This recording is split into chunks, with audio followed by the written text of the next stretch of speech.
Hola a todos y a todos, bienvenidos a un nuevo capítulo de Actualizando el Medio. Mi nombre es Ariel Flores y el día de hoy me acompaña Tamara Molina. ¿Cómo estás, Tamara? Hola Ariel, muy bien. ¿Y tú? Todo bien, muchas gracias. Estamos en nuestro capítulo... Se me olvidó el número. Debe ser 105, 103, Por ahí. por ahí, Vamos por ahí, lo ciento y confirmo tantos. en un minuto. Eh, para hablar sobre dos temas muy interesantes. Uno no es el mundial. Estamos todos en modo mundial, con todo lo que está sucediendo en Qatar 2022, con muchas sorpresas. Eh, Obviamente podríamos dar un especial, por ejemplo, a derechos humanos y como todas las polémicas que ocurrió como fuera del mundial, que va más con nuestra línea. Además, ustedes no ven fútbol. Ese es la gran dificultad. La Maya es la que más ve fútbol La que más sabe de esos y temas. trabaja Nosotras, y trabaja no. detrás de cámara. Pero tú y la Gaby no ven fútbol. Por ejemplo, ¿has visto algún partido, algún resultado que hayas sabido? O sea, el más popular fue el de Argentina, que yo creo que hasta yo quedé sorprendida que no sé. Yo vi la muerte, vi memes, vi a Alexis Sánchez, un meme vestido de... ¿Cómo se llama? De árabe, de La cosita jeque. que... Kebab, o tiene otro nombre, no sé cómo se llama, pero explotó las redes sociales con el Argentina. Con la derrota de Argentina, 2-1 frente a Arabia Saudita. Sorprendente. Muy sorprendente.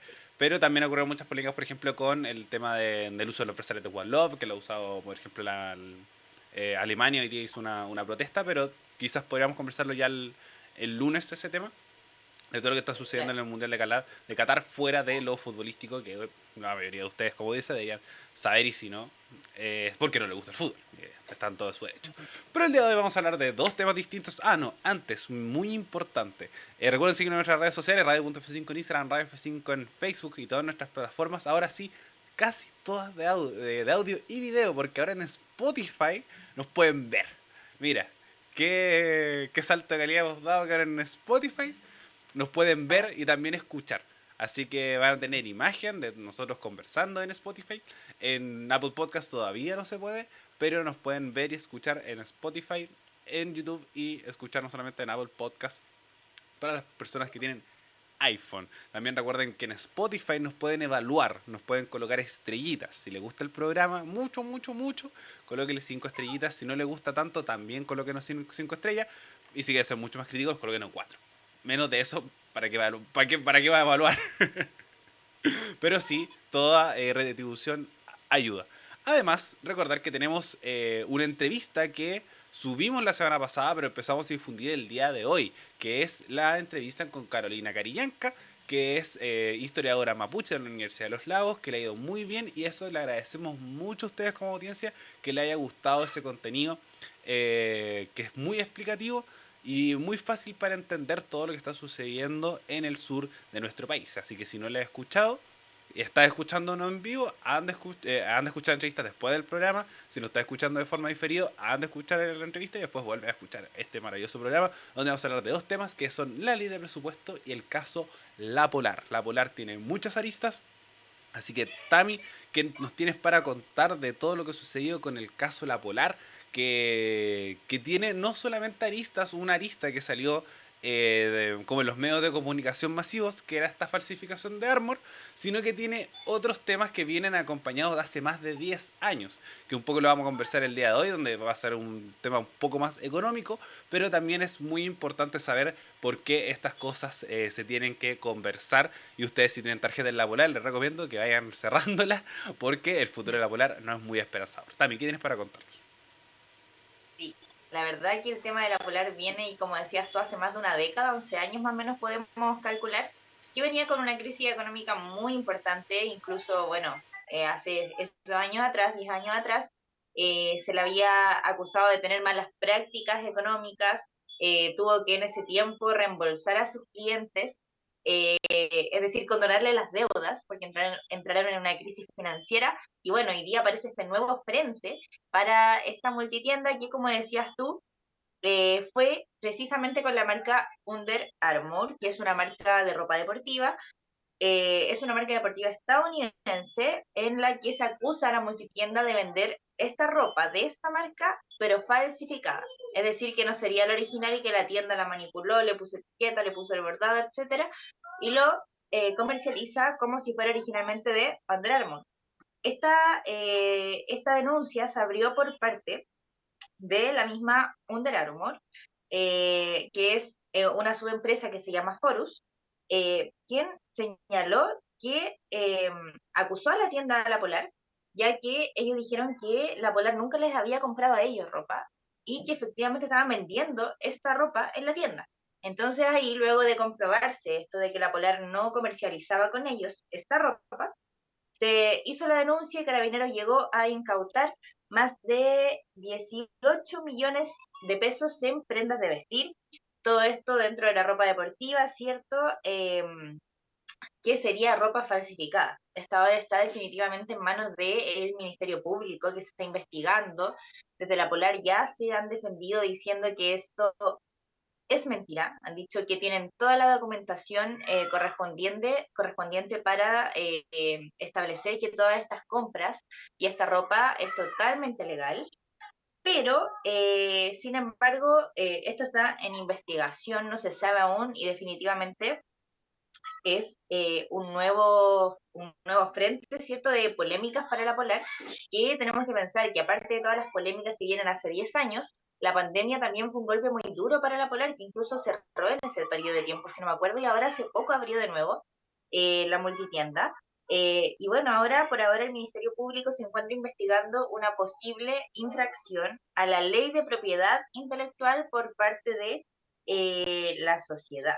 Así que bueno, esto incautaron 8 bodegas en distintas tiendas, la Polar, o sea, distintas bodegas en donde se genera toda esta distribución de los productos. Y además se dice también que esto pasaría también en región. Esto está pasando así como a lo largo de todo Chile, estos supuestos productos, pero sin embargo, como les dije, esto estaría en investigación aún. Por ahora, lo que se contabiliza de las prendas de esta incautación que se hizo este lunes, en la semana serían 57 polerones, 257 poleras y 366 pantalones de buzo, que sumaría en total 680 prendas falsificadas de Under Armour. Y bueno, como les contaba antes, el gerente general de la Polar, que es Manuel Severín, recalcó que lamenta mucho las acusaciones en contra de los productos de la Polar, que afecta definitivamente a la confianza de los clientes. Y también podemos hablar también de la confianza que tiene la Polar, porque yo creo que ya con todos los antecedentes que han pasado durante estos años, es una tienda en donde no es la misma. O sea, no sé si tú recuerdas, Ariel, cuando eras chico, yo me acuerdo que, por ejemplo, en Quilicura había una Polar, que es de la comuna donde yo vivo, y era como panorama, así como ir de shopping, la Polar, y después ya con todas las cosas que pasaron, ya como que uno no la considera mucho, es como que está ahí, pero como que no existe mucho. No sé si te pasa, pero y aparte esta nueva polémica llega nuevamente a remecer como toda esta situación de la Polar, este nuevo frente que le llaman en la prensa, y bueno, a ver qué sucede, si realmente es prenda original, prenda falsa, no sabemos qué será todavía. Sí, también para gente del sector sur, sobre todo de San Miguel y la Cisterna, la Polar también es como la tienda de retail que uno tiene cerca, porque es en el espacio urbano, en el paradero 16 de Gran Avenida, habían dos, que es la BCDIN, pero ahí no venden ropa, y la Polar. Ahora se puso un tricote en el mismo mall donde estaba la Polar, pero la Polar sigue siendo el espacio más grande. Entonces igual es una tienda que entra en este segundo tier un poco junto con Corona, Tricot, en su tiempo Johnson, por ejemplo, que eran empresas que se ubicaban en sectores, por ejemplo, en centros de ciudades o de comunas, por ejemplo, en el centro de San Bernardo también hay un La Polar, a diferencia de los más grandes, Ripley, París, Falabella, que se colocaban en los malls más grandes de la capital más que en tiendas individuales. Entonces tenemos que la Polar igual generaba un impacto respecto que tenía precios más bajos y además generó una diversificación en un tiempo donde no había tanta concentración y había un espacio muy grande entre las tiendas chicas y las tiendas grandes. Además, aquí como conectamos un poco de dónde viene todo esto y lo importante un poco de este tema, que es respecto a el tema de los créditos. Como todos sabemos, las multitiendas tienen la capacidad de entregar créditos. Y yo como Ariel Flori, por lo que he aprendido con economía, obviamente no soy un experto en economía, pero por lo que aprendí, es que las tiendas de retail te pueden entregar créditos de forma muy fácil. Muy fácil, pero con intereses muy altos. Muy altos. Entonces, esto avanza en efectivo, créditos de consumo. Las tiendas de retail lo entregan muy altos. Como también tienen tarjetas de créditos propias. Todos la tarjeta Ripley, la tarjeta La Polar, la tarjeta etcétera. La tarjeta Cencosud. Y ahí empezamos a tener tarjetas que te entregan créditos y beneficios en las tiendas por lo mismo. ¿Puedes comprar con esas tarjetas en otras tiendas? Sí. Pero tienes que tener cupo de crédito y los costos de mantención súper altos. Y ahí donde va entrando un poco este sistema de... el sistema bancario que muchas veces genera la misma cantidad o más de las cosas que venden en el retail. ¿Ya? Entonces el tema económico es muy importante para las tiendas de retail y siempre hay que tenerlo en consideración, sobre todo en estos tiempos donde las tasas de interés impuestas por el Banco Central ya son altas. Entonces, pedir créditos en tiendas de retail es muy fácil, pero hay que tenerle ojo. ¿Qué pasó con esto? La Polar empezó a entregar créditos, pero al mismo tiempo las malas administraciones de la empresa empezaron a llevar malas prácticas. Y entre eso, el año 2011, en el mes de junio, se repactaron deudas de alrededor 1 millón de clientes. ¿Qué significa repactar una deuda? Por ejemplo, yo voy a la Polar y digo que quiero un crédito de consumo de 1 millón de pesos. 1 millón de pesos que se me va a entregar de forma inmediata y yo la voy a ir pagando por deudas de 100.000 pesos en 10 meses. ¿Ya? Ahí donde se empieza a repactar, dicen ya, 100.000 pesos por 6 meses, por 10 meses, pero yo necesito tener una ganancia. Así que te voy a entregar una tasa de interés que va a ser del 1%, y eso significa que yo voy a pagar 110. Porque el 1% de 1 millón son 100.000 pesos, ¿cierto? Entonces esos 100.000 pesos es la ganancia de la empresa al momento de al poder entregar un préstamo. Si yo me demoro en pagar esa deuda, yo ahí depende de la negociación de cómo si es que se me agregan en más intereses y tengo que pagar más plata, o hay embargo y cosas como sanciones económicas mucho más grandes. ¿Qué es repactar una deuda? Tengo ese pacto con la empresa prestamista, en este caso la Polar, el ejemplo que pusimos. Entonces, muchas veces se dice, ya, ¿sabes qué? Te suspendo esta parte de la deuda y tú tienes más tiempo para pagarla. Es decir, en vez de tú te ves una buena persona, entonces en vez de, por ejemplo, demorarte 10 meses, te puedes demorar 2 años. Pero en esos 2 años yo te voy a aumentar la tasa a 2%. ¿Estás de acuerdo con eso? Sí, estoy de acuerdo. Entonces se repacta la deuda. Hay una repactación de lo que estamos conversando. Y las repactaciones tienen que ser consensuadas por ambas partes. Aquí es donde falló todo. Entonces, la gente empezó a ver que le estaban cobrando de forma distinta a las personas que tenían deuda y vieron que tenían dificultades y no les calzaban con la deuda inicial que habían pactado. Y en ese sentido vimos que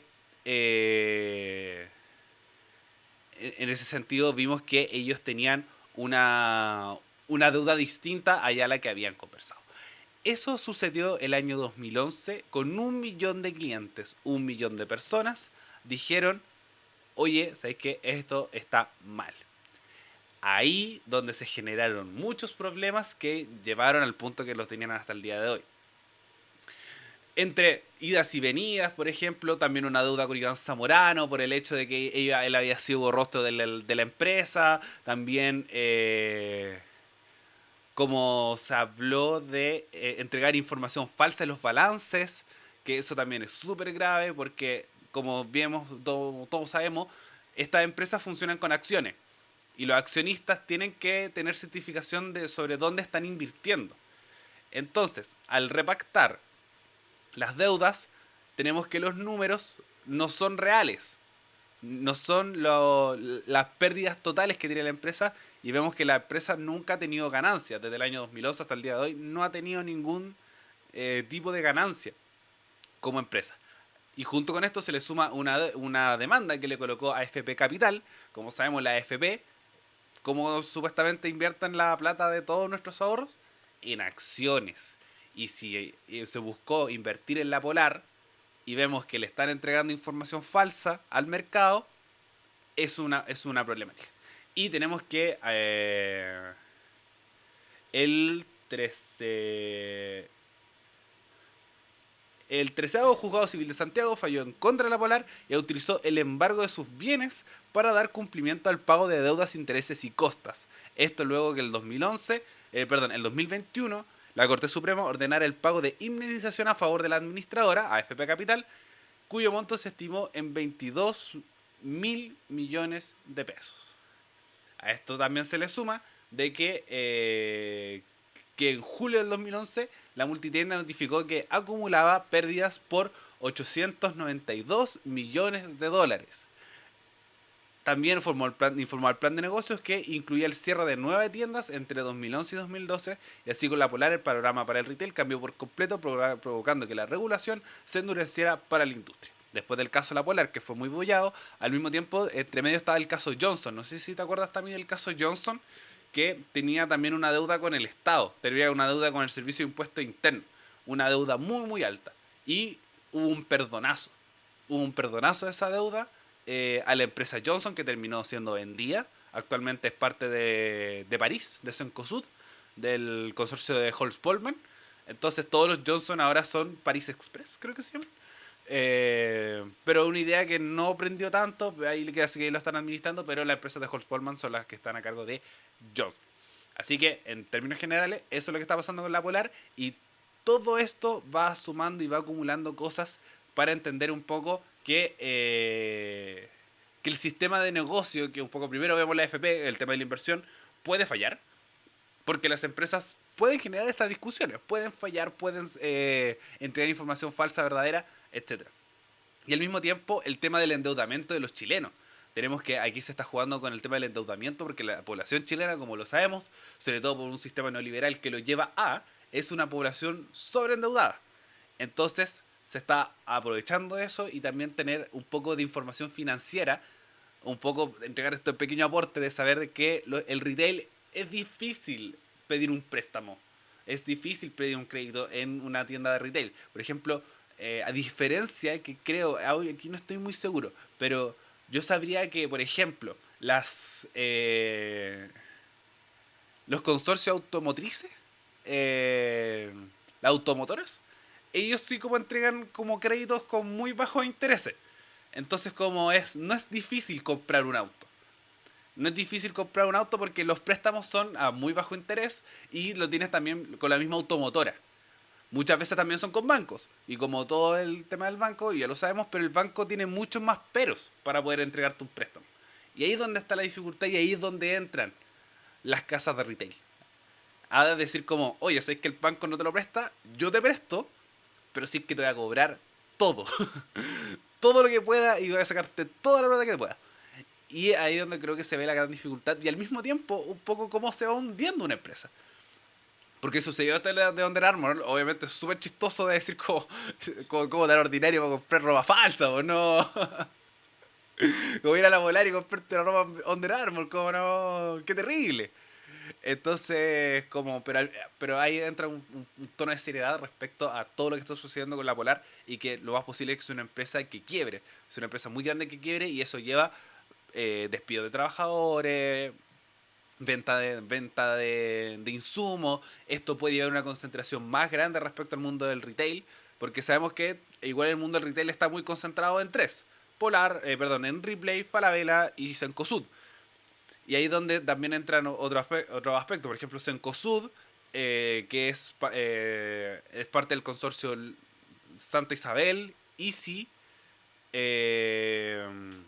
París.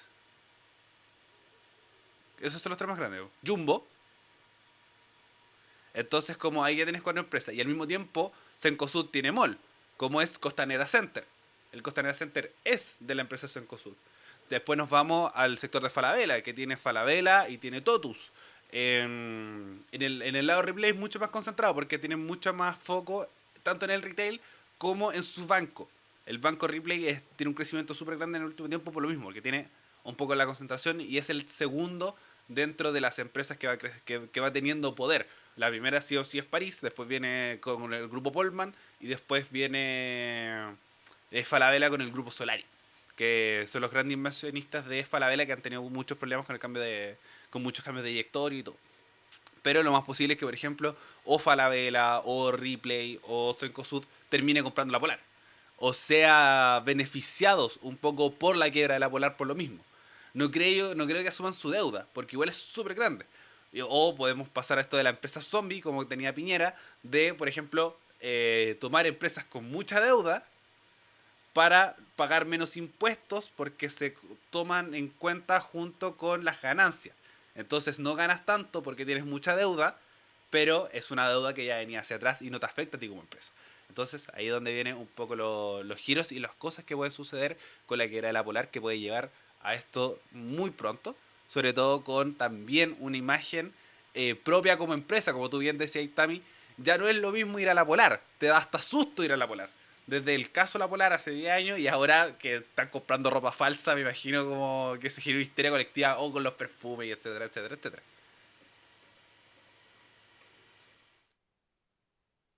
No, sí, sin duda ya la Polar no es lo mismo, ha cambiado.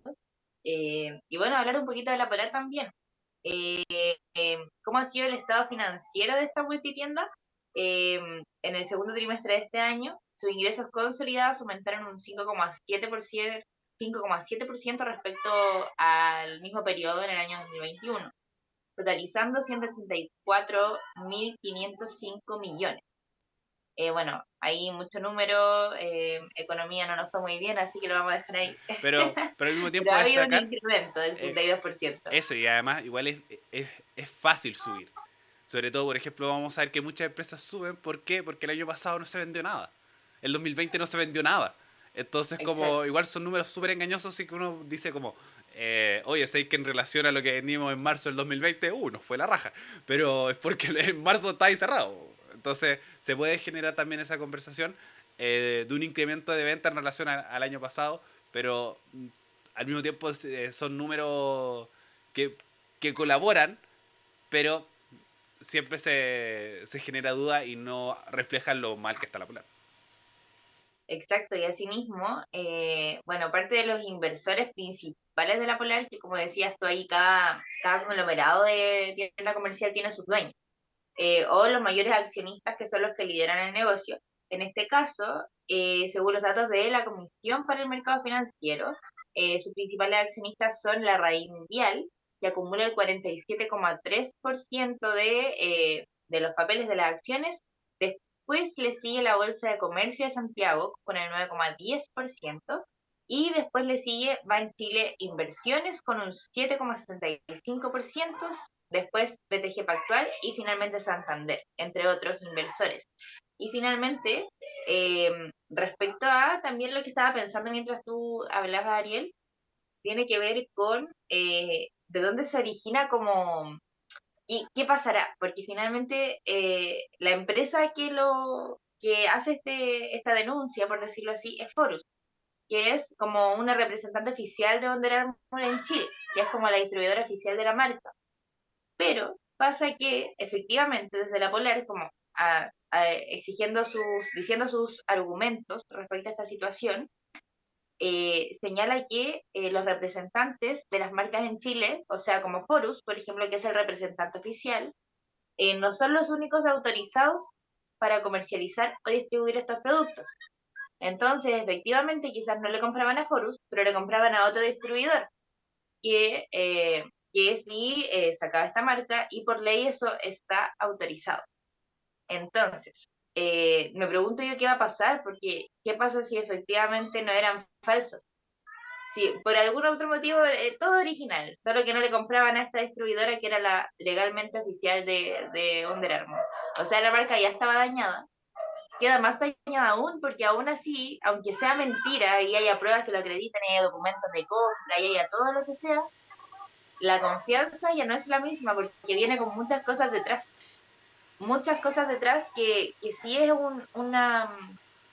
una perjudicación de imagen, definitivamente, que le puede costar, como decías tú, el cierre de esta multitienda, que bueno, si de una forma u otra se cierra, como decías tú, probablemente esto se aproveche y se meta dentro de otro consorcio del retail grande, pero eso, como, ¿de dónde nace como esta denuncia? O sea, porque también aparte como mundo de redes sociales que se está comentando harto este tema, y en los comentarios de las mismas noticias a través de los portales de los medios tradicionales se abren espacios de comentarios de gente.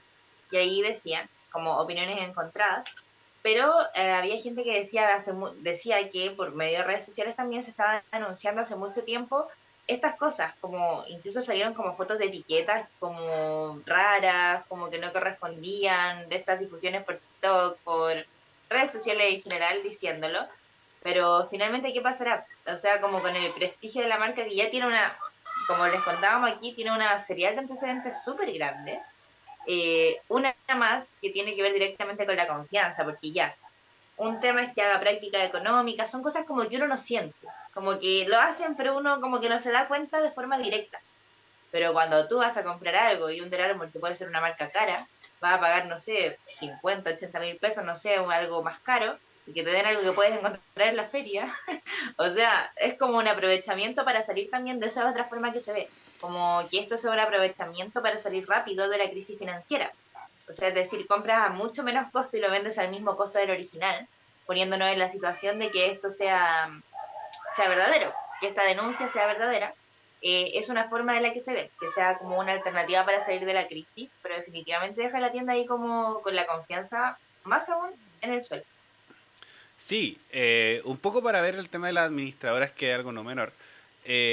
Todas las empresas que nombraste son empresas de inversión.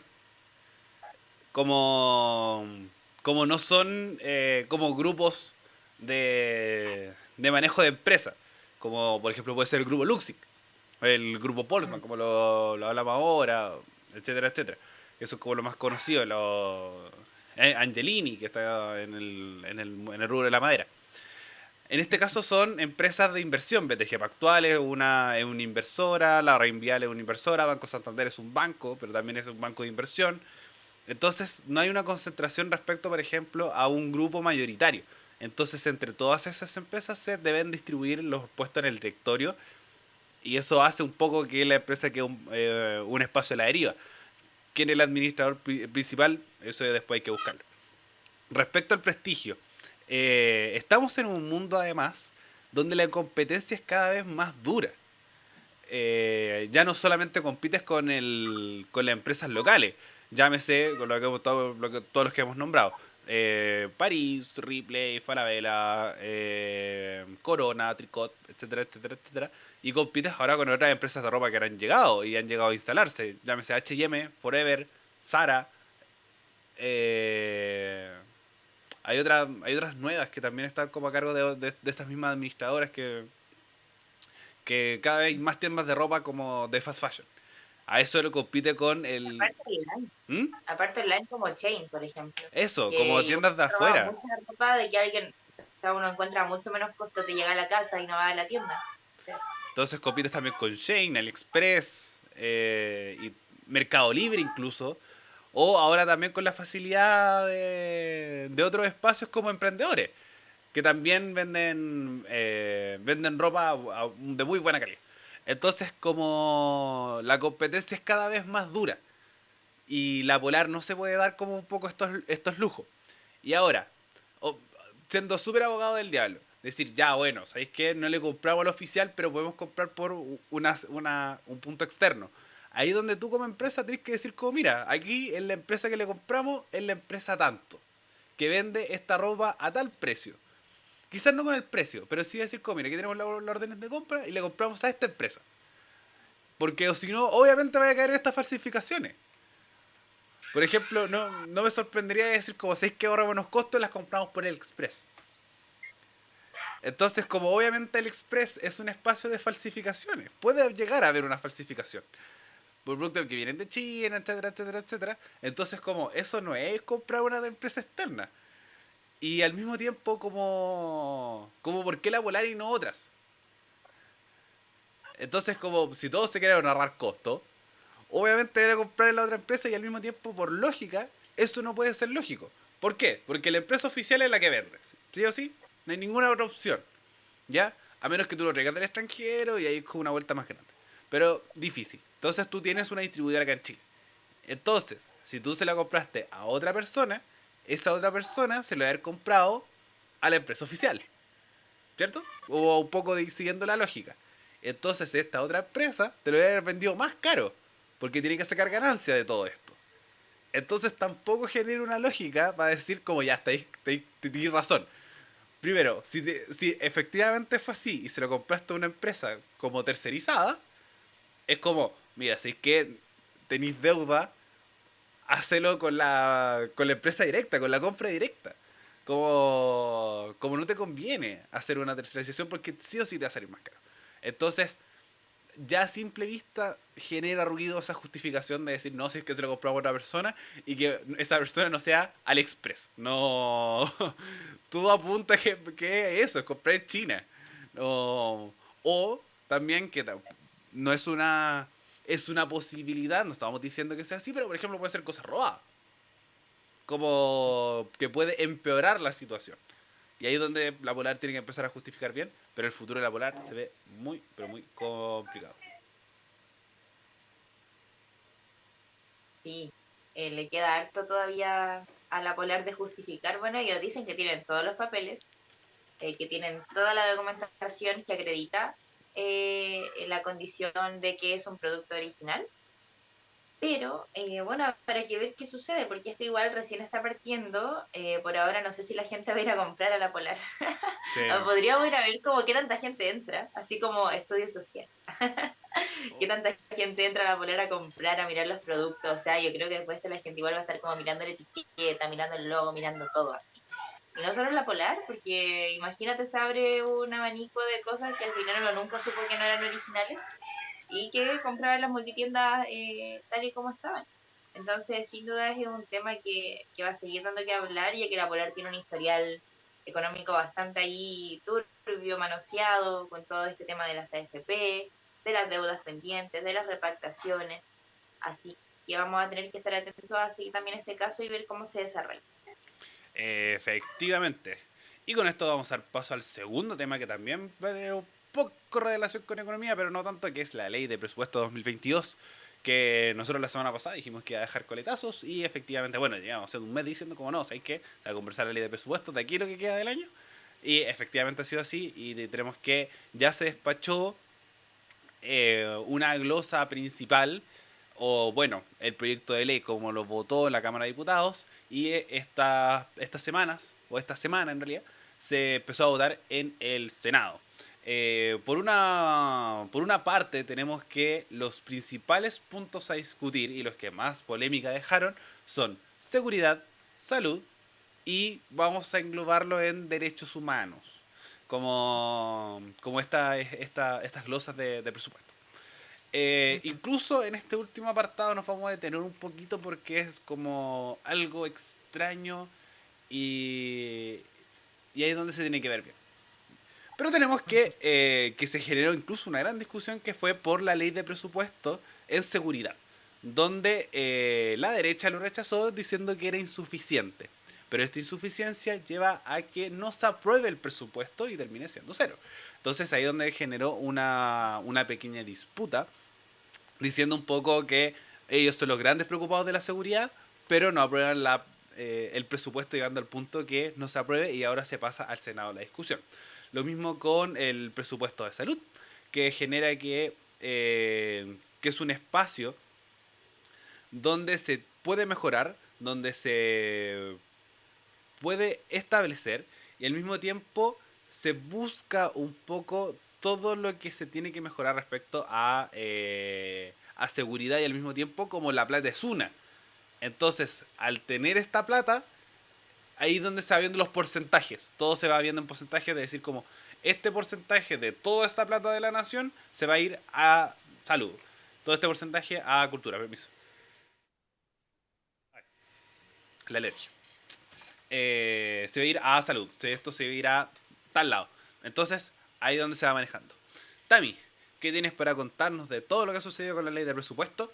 Y cuáles son las principales discusiones que vamos a tener esta semana respecto a el dinero que se va a usar en nuestro país. Como tú decías, ha sido una semana bien acontecida, principalmente por esos puntos que mencionabas. Ya se aprobó en general, esta discusión estuvo muy, muy en boga la semana pasada, y en general se despachó en general al Senado con 128 votos a favor y 5 abstenciones. Entonces, a nivel general, la propuesta de este presupuesto en comparación al año anterior, cabe destacar que este es el primer presupuesto bajo el gobierno de Gabriel Boric. Entonces, esta propuesta crece en un 4,2% en comparación a la ley de presupuesto que se tiene actualmente y tendrá un efecto contracíclico. Aquí explican en CNN que sería en un contexto de menores ingresos fiscales por el ajuste de la economía, que se mantendrá un aumento del gasto para asegurar la continuidad de las políticas públicas y la mantención de la actividad económica. Principalmente, ¿cuáles son los puntos que se plantearon en el aumento del presupuesto, que se puso cierto énfasis en la discusión? Tiene que ver con el impulso de la inversión pública, aumentando este gasto un 5,5% respecto al año 2022. También en seguridad, ha sido un tema que lo hemos visto nosotros, que se ha tomado la agenda pública, seguridad sin duda, que es uno de los puntos, fomentar el orden público y la seguridad ciudadana, con el alza del 4,4% en relación con el presupuesto en curso, y también la mejora de pensiones a través de la ampliación de la pensión garantizada universal, que es la PGU, y eso también ha tenido críticas, ya que parlamentarios de oposición han señalado que generar esta ampliación en la mejora de la pensión por medio de una ley de presupuesto que cambia año a año no da como seguridad o estabilidad para financiar este mecanismo. Por lo mismo, esa sería una de las polémicas, pero otra que también suscitó la atención fue respecto a la de seguridad, como decías tú, que por parte de la derecha se rechazó este presupuesto argumentando que no era suficiente, pero como dice Ariel, si esto no es suficiente, queda en cero, entonces es 0 o 4,4% de alza. Ese es un tema, y la ministra del Interior, Carolina Toa, dijo públicamente que tras esta decisión del Congreso, los delincuentes estaban celebrando de que no se iba a actuar contra ellos. Pero bueno, definitivamente la respuesta por parte de la oposición fue que le dijeron así a la ministra, aparte de diputados de oposición, que los delincuentes estaban celebrando porque el gobierno no tomaba acción en materia de estos delincuentes, porque no era suficiente el presupuesto. Entonces, ahí de alguna forma se tiene que ver algún acuerdo, porque esto pasa al Senado, se vuelve a discutir el Senado. Recordar que los proyectos de ley igual tienen como tres trámites constitucionales, que es primer trámite constitucional, Congreso, de ahí Senado, después del Senado, que es el segundo trámite constitucional, pasa de nuevo después de discutirse entre Senado, comisiones, etcétera, vuelve a la Cámara de Diputados para su tercer trámite constitucional. Entonces es un tema que igual es complejo, considerar que la ley de presupuestos igual es, como decía Ariel, consta de toda la forma, las maneras, glosas, en qué se va a utilizar el dinero de nuestro país, en qué se va a invertir el dinero de nuestro país. Entonces es una discusión larga, se tiene que llegar a acuerdos sin duda, sobre todo en temas tan importantes como es la seguridad. Hoy día sí se necesitan más recursos para seguridad porque hay una desproporción enorme, por ejemplo, con la cantidad de carabineros que existen, la inversión que se puede aplicar en materia de seguridad ciudadana en las comunas, por ejemplo, con más o menos recursos, los planes de acción comunales, que es un trabajo definitivamente en conjunto. Y además otro tema que yo creo que aquí ya es donde nos vamos a extender en la conversación, porque hay muchas polémicas, pero estos son los que más resonaron durante la última semana, que tiene que ver con derechos humanos. Como decíamos, lo podemos englobar ahí, pero desde la Cámara de Diputados señalaron que dejan sin recursos. De hecho, la propuesta de una diputada del Partido Republicano era dejar como con 1 peso, así, o 0 pesos, no recuerdo bien, al Instituto Nacional de Derechos Humanos, en el marco de toda la polémica que bueno, se generó con este instituto, con su exdirector Sergio Mico, quien dijo en algún momento que él lo habían como presionado para decir que no habían habido violación a los derechos humanos de manera sistemática en nuestro país en el contexto del estallido. Hay una polémica con todo el Instituto de Derechos Humanos, entonces se deja con 0 pesos y además se propone que este organismo rinda cuentas públicas frente a cómo se manejan los gastos, los recursos que tiene. Y por otro lado también, ese es un lado, Instituto Nacional de Derechos Humanos. Y por otro lado tenemos el rechazo al presupuesto de patrimonio cultural.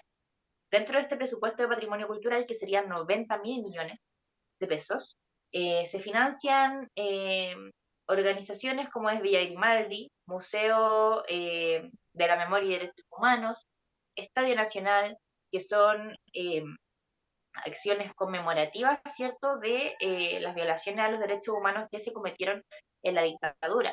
Acciones que funcionan gracias al aporte del Estado y también con otras gestiones. Pero tenemos un tema importante ahí porque, bueno, en el caso, por ejemplo, del Museo Nacional de Derechos Humanos, que cerraría, definitivamente confirmado por sus directivos, que si esta decisión no se revierte, se cierra, también está el tema de la reacción de las personas que votaron a favor de que no existiera este presupuesto, que son particularmente las personalidades del Partido Republicano como Johannes Kaiser, como la diputada Chiara Barchensi del Distrito 9, que es un nombre medio complicado de decir, quien celebraron después de esta decisión diciendo que era una jornada maravillosa porque dejaron sin ni un peso al Museo de la Memoria Selectiva, como ellos dicen, por el Museo de la Memoria y Derechos Humanos, eh, para que cuenta una sola parte de la verdad. Entonces ellos estaban felices porque dejan sin dinero de estas organizaciones. Y respecto a este mismo tema, organizaciones expertas en derechos humanos, sindicatos de trabajadores, por ejemplo, del Museo de la Memoria, señalaban que más de 60 familias quedarían sin trabajo, ya que solo dependen eh, exclusivamente de los aportes del Estado para seguir funcionando, y desde el área académica experta mencionaban que finalmente estas instancias son una forma de reivindicación a la memoria, tanto a las personas que todavía no aparecieron nunca, como a las familias afectadas por la dictadura que hoy día siguen viviendo día a día las repercusiones que le llevó ese atentado contra sus derechos, a la violencia que hubo en ese tiempo. Entonces, es un tema bien importante, sobre todo con la discusión pública y que se haya logrado aprobar, porque también desde el oficialismo se decía que finalmente la derecha central, la derecha de centro que se había estado imponiendo durante el último tiempo con ánimos de diálogo, con ánimo de lo social, de hagamos el acuerdo hoy día, decían desde el oficialismo se está dejando llevar por esta derecha más extrema como es el Partido Republicano. Situación, por ejemplo, en el caso de derechos humanos o de patrimonio cultural en el presupuesto, que nunca antes había sido puesto en duda. Estas situaciones sí se financiaban en el gobierno de Piñera, en el gobierno de Bachelet, se financiaron. Entonces, ahí hacían una crítica un poco a esta centro derecha, que tomó una postura que nunca había tenido, que incluso durante los últimos años han reivindicado los derechos humanos, que hay que condenar los derechos humanos sea donde sea, y una instancia como la que tiene nuestro país de reivindicar esta situación en un espacio de memoria, decían que se estaban dejando influenciar mucho por el Partido Republicano, que tiene estas críticas muy sesgadas ideológicamente. Eh, Así que eso tenemos frente a la ley de presupuestos 2023, que todavía sigue en discusión, todavía no pasa el Senado, todavía no se entra a discutir. Así que vamos a buscar las fechas ahí para darle también un tiempo de cuánto más o menos vamos a estar discutiendo la ley de presupuesto. Efectivamente. Para entregar más información, otro de los espacios que ha generado polémica es la CCGOV. La CCGOV es la vocería de gobierno, liderada por Camila Vallejos, donde se le ha restado espacios para gastos administrativos y para asesorías comunicacionales. Inicialmente tenemos que el presupuesto planteado era de 1.552 millones de pesos y se rebajó a 500 millones de pesos. Esto es debido a que se habla mucho de que la ministra Camila Vallejos utilizó estos fondos con fines políticos. Sin embargo, hay varias hay varias carteras que se habla de que no va a tener grandes aspavientos, y en comisiones han sido aprobadas, como lo es los fondos presupuestarios del Congreso, del CERVEL, la Presidencia de la República, el Poder Judicial, Contraloría, Ministerio Público, Relaciones Exteriores, Economía, Hacienda, Defensa, Ciencia, Bienes Nacionales, Minería, Energía, Deporte, Medio Ambiente y Obras Públicas, donde Ciencias aumentó su presupuesto. Mira tú, anda a saber uno que iba a suceder esto. Respecto al tema de el Museo de la Memoria y el Instituto Nacional de Derechos Humanos. Respecto al Instituto Nacional de Derechos Humanos, y bueno, a todo esto en general, como todos sabemos que obviamente el titular y el discurso político queda en ellos son los malos porque no aprobaron el presupuesto del Instituto Nacional de Derechos Humanos. Pero no es con el fin de defender a la derecha, y sí creo que debería financiarse todos estos temas, partiendo con esto mi argumento. Pero al mismo tiempo siento que todas estas empresas han sido con una administración que deja bastante que desear. El Instituto Nacional de Derechos Humanos, me toca hablar con Lidia Casas, directora del Centro de Derechos Humanos de la Universidad de Diego Portales, habla que es una gestión que genera una discusión tremenda. Hay una división dentro del Instituto Nacional de Derechos Humanos terrible, y al mismo tiempo la ciudadanía igual hemos sido bien ingratos con el Instituto Nacional de Derechos Humanos. Ellos eran los cascos amarillos que nos estaban defendiendo ahí en las marchas, pero no. Aquí las críticas y a Sergio Mico, prácticamente un que ha cometido crímenes de lesa humanidad. Entonces, como hace 2 años, el Instituto Nacional está sumamente criticado. Fue tomado el Instituto Nacional de Derechos Humanos. Hay gente que se tomó el Instituto Nacional de Derechos Humanos y por harto tiempo. Entonces, como tampoco seamos tan hipócritas de decir como, oye, ¿sabéis qué? Cuando yo vi harta gente criticando al Instituto Nacional de Derechos Humanos, no voy a generalizar, pero al mismo tiempo vemos que es una institución de que ya por la ciudadanía fue bien criticada. Entonces, como el tema de derechos humanos, para mí el Instituto Nacional de Derechos Humanos es una institución pero impoluta. Es una institución que se sacó la cresta de otro estallido social. Y yo siempre lo defendí en este programa y lo voy a seguir defendiendo. Sergio Pico puede haber tenido muchos problemas, sí, pero al mismo tiempo él era el líder de una organización que ya estaba quebrada desde adentro. Entonces, ya primero, temas de gestión. Respecto a los otros temas, al mismo tiempo creo que todas estas fundaciones, el Estadio Nacional, Villa Grimaldi, el 38, el Museo, y sobre todo el Museo de la Memoria, son fundaciones privadas. No son parte de instituciones del Estado. Obviamente dependen del Estado, pero al mismo tiempo tienen organizaciones privadas de que su objetivo es llevar a flota esto. Yo en lugares que trabajé, me tocó compartir espacio con ex directora del Instituto Nacional, del Museo de la Memoria. Y decía que era una gestión pero terrible, como la fundación misma tenía como no buscaba que el museo creciera. Tienen archivos que tienen guardados ahí bajo 7 llaves. Como al mismo tiempo hay instituciones que buscan que sus museos sean vistos. Porque, por ejemplo, el mismo Londres 38, Villa Grimaldi, el Estadio Nacional, son espacios que buscan difusión y lo logran muy bien. Y al mismo tiempo también va nuestra responsabilidad como ciudadanos de también financiar y participar de estos espacios. Como si bien el financiamiento estatal es súper importante, y eso no lo niego. Y por eso parto de esto diciendo como, estoy como de acuerdo que se le ha quitado el financiamiento, no. Pero al mismo tiempo seamos autocríticos como ciudadanos de tener que participar de estos espacios y en todos los que ellos correspondan. Y como ciudadano también crítico, digamos que las administraciones de estas empresas, o de estas fundaciones en realidad, de estos espacios, todos tienen diferentes situaciones. Y obviamente generó más ruido el de la Museo de la Memoria y los Derechos Humanos, etcétera, etcétera, etcétera. Pero al mismo tiempo se pueden hacer más cosas para obtener financiamiento. No solamente depender del financiamiento estatal, hay muchas organizaciones privadas que siguen financiando temas de derechos humanos, por ejemplo de la UNESCO, de la UNICEF, espacios internacionales que sí financian estas cosas.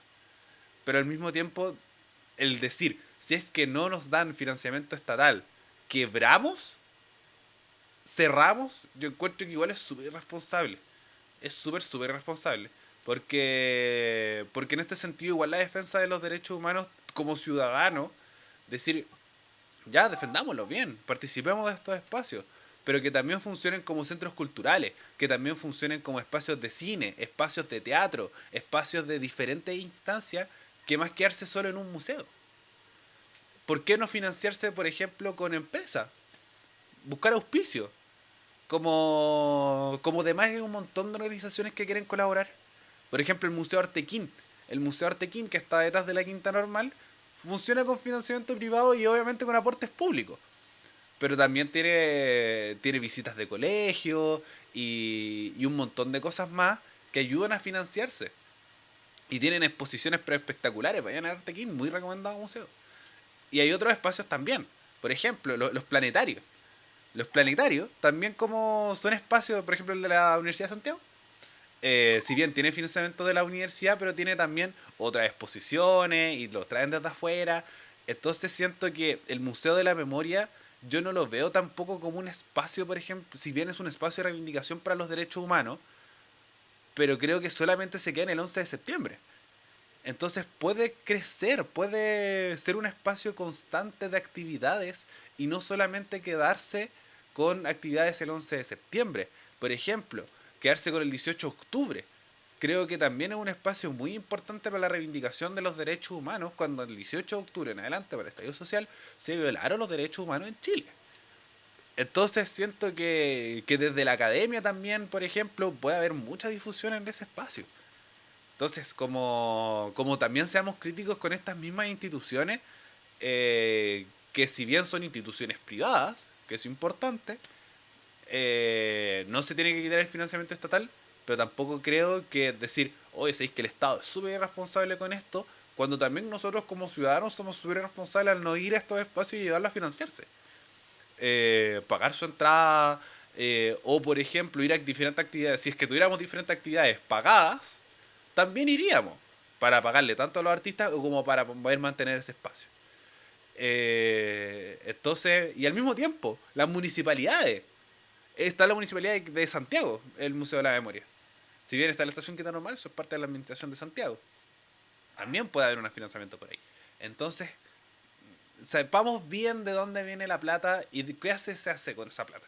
Entonces, por ejemplo, lo mismo, subió ciencia. Porque al mismo tiempo estamos en un contexto difícil. Está en un contexto difícil, como se tiene que pelear diferentes cosas. Y yo encuentro que subir el presupuesto de ciencia igual es la raja. Siento que es muy importante. Y obviamente va a haber a costa de muchas cosas. Y si la ciudadanía señala a partir de la encuesta y lo que uno va viendo como ciudadano de a pie, que la seguridad es lo más importante, se va a dar más plata para allá. Que las pensiones son lo más importante, la plata se va a ir para allá. Y así. Entonces, incluso mismo, creo que es más importante dentro del contexto que estamos que se financia la CCGOV como espacio de difusión de ideas, por ejemplo, del tema constituyente, que otras cosas. Sobre todo de una administración privada. El Instituto Nacional de Derechos Humanos no. Yo encuentro que ahí sí tiene que financiarse porque él parte de una institución del Estado. Es una fundación privada, pero sigue siendo un espacio muy más estatal que privado. A diferencia que la otra organización. Entonces, eso yo tengo que decir nomás por la clase de presupuesto de todo lo que sucedió. No sé, también si tú tienes algo que comentar para ya ir cerrando el programa del día de hoy. Claro. Respecto ahí, como creo que a lo que te refieres tú puede ser como un poco un llamado de atención.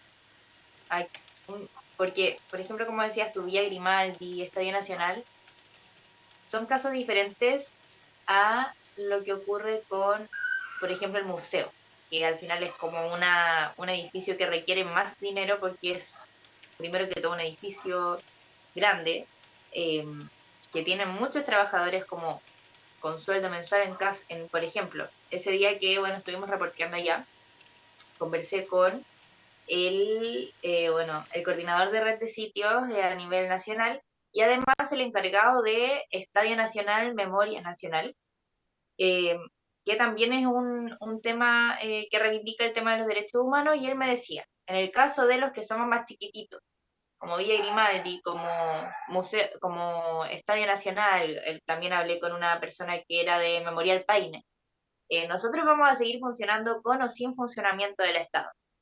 Esa era su postura, que les va a costar más.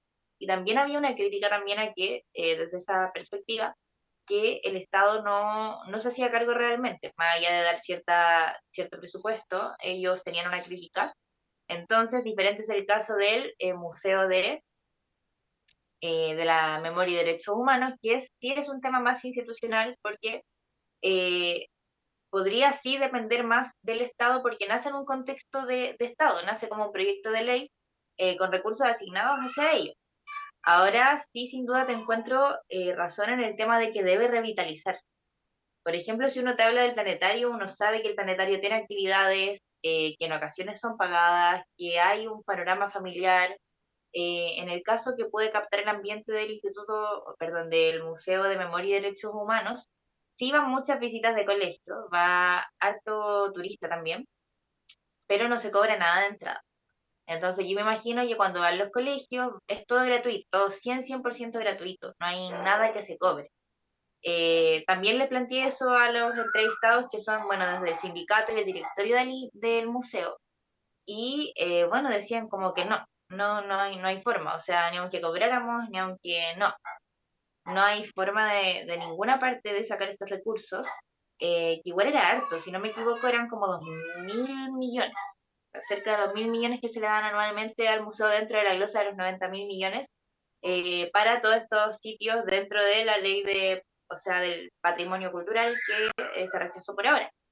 Entonces, yo creo que dentro de todo este contexto hay como dos cosas claras. Por un lado, lo que dices tú, que hay que tener ojo y un llamado de atención en cómo se maneja esto, que tanto el Instituto Nacional de Derechos Humanos como el museo, que son como ahí los más grandes, por decirlo así, dentro de todo esto que ha pasado, ojo en cómo se financia, qué está pasando, eh, cómo cómo también hay que hacer un trabajo de conquistar a la gente también, porque también nos decíamos ese día que obviamente se entiende que la gente diga, pero a mí, la gente, así como popularmente, ¿qué me importa a mí que le den plata a eso si toda esa plata se podría ir a mi seguridad? Que hoy día, esa es mi preocupación, ¿qué me importa a mí todos esos 90.000 millones si toda esa plata se podría ir a un aumento más de las pensiones, más aún? Entonces se comprende el momento que estamos viviendo y esas instituciones, bueno, como dices tú, un llamado de atención a ver cómo se está trabajando la plata y cómo también conquistar a la gente para que ese sea un espacio, un panorama de domingo, un panorama familiar de domingo, que haya una actividad en la semana, que haya más eventos aún más allá de que vayan solamente los colegios que existen, pero aún así no es muy difundido o no es muy conocido como es el planetario, porque el planetario es, ¿quién no sabe que hay un evento en el planetario? Es como, hay una observación, no sé, se trabaja el tema de las comunicaciones. Eso por un lado.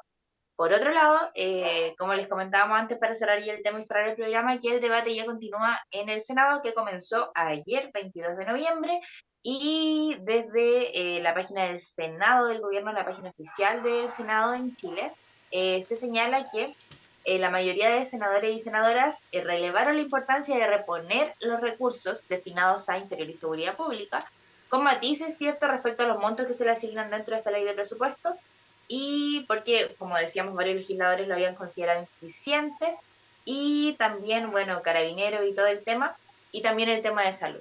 Y esas son como las principales preocupaciones del Senado.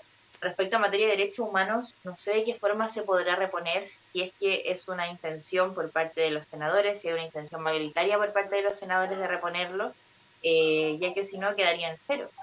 Así que es como un tema igual bien polémico y tienen hasta el 28 de noviembre de este mes para presentar la propuesta final. No hay más.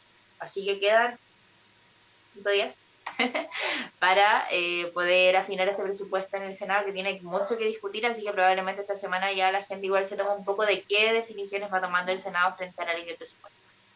Efectivamente, pero no creo que veamos mucho movimiento, mucha discrepancia respecto a que se presentó en la Cámara de Diputadas y Diputados. Así que eso. Y si todo va bien, esta información que entregó la Tami va a estar en nuestra página. En nuestra página radiof5.net y en radio.f5 en Instagram, Radio F5 en Facebook y también en todas nuestras plataformas de audio. Puedes escuchar este programa en Apple Podcast y en Spotify y en YouTube con video. Así que gran paso para nosotros que tenemos video ahora en Spotify. para que nos puedan ver en el caso de que ustedes la acomoden. Si bien Spotify es una plataforma igual concentrada en el audio, ¿por qué no? También ver a nosotros si es que tenemos la posibilidad de ponerlo. Así que eso, Tami, palabras de cierre, palabras finales, algo que comentar de todo lo que hemos hablado del día de hoy. Bueno, más allá de toda la información, que hoy día fue un programa bastante económico, como Sí, que tuvo igual datos, números, inversión, presupuesto, igual como que ahí colapsa. Así que si quiere distraerse de mucha economía, hay, bueno, como decíamos, mucho contenido últimamente con la entrevista de Morín, que sigue arriba, está nuevecita y eso es atemporal. La escuche cuando la escuche, es un tema que va a estar marcando. Lo mismo con el conflicto mapuche, que es un tema que por ahora va a seguir en boga. Así que conocer una perspectiva histórica, que tenemos la entrevista con Carolina Carillanca en YouTube ya. Nuevamente agradecer por ese apoyo que le dieron a esa entrevista, que sin siquiera nosotras haberla difundido por redes sociales, ha tenido un apoyo grande. Así que se agradece totalmente. Así que invitado a seguir leyendo nuestro contenido. Siempre hacemos lo mejor para que pueda estar informado dentro de nuestros tiempos y de nuestras vidas universitarias ahí media agotadoras. Tratamos de hacer lo posible, así que siempre se agradece el apoyo. Así que muchas gracias. Sí, y por supuesto que queremos seguir creciendo y eso va a ser un objetivo 2023. Y esto no va a ser lo mismo, como si les gusta lo que hacemos, compártalo con sus amigas, compártalo con sus amigos, para cada vez llegar a más gente y se entere un poco de lo que informamos nosotros, de una visión distinta de la que entrega los medios tradicionales de comunicación en una hora de programa que ustedes pueden escuchar en Spotify, en Spotify, Apple Podcasts y YouTube, y también y también todos los lunes y los miércoles a las 8 de la noche por Twitch. Muchas gracias también por haberme acompañado. Ustedes como audiencia por llegar hasta este punto y nos vemos la próxima semana en un nuevo capítulo de Actualizando el Medio. Hasta luego.